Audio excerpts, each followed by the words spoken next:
Guard your speech. Never speak of yourself, your affairs, or anything else in a discouraged or discouraging way. The first thing you need to learn, not only in manifestation but in life, is to avoid expressing negativity and not dwell on negativity. By guarding your thoughts and words and by choosing only positive thoughts and words, you are already ahead in the game of life. Go on in a certain way, and if you do not receive that thing, you will receive something much better, and you will see that the apparent failure was actually a great success. If it does not work out the way you visualized, it means it will work out even better than you could have imagined. Always have the belief that everything can get better, regardless of the circumstances.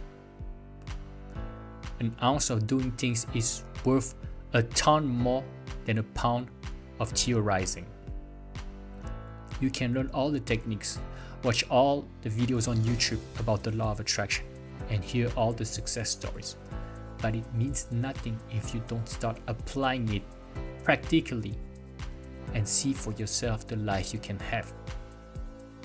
You can never become a great person until you have overcome anxiety, worry, and fear.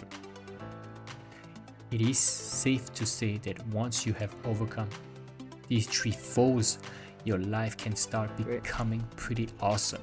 So take your time, learn to let go, learn to be bold and courageous, and do not let yourself be conquered and overwhelmed by these three liars: anxiety, worry, and fear. The competitive mind is not the creative one. When you are competing, more often than not, you are comparing yourself with others and experiencing a sense of lack. By being in a state of lack, you cannot create what you want or manifest your desires. Envy is a poison that will prevent you from achieving your goals. Instead of envying, appreciate what others have and wish even more of it for them. That is how you can create and become a great manifestator.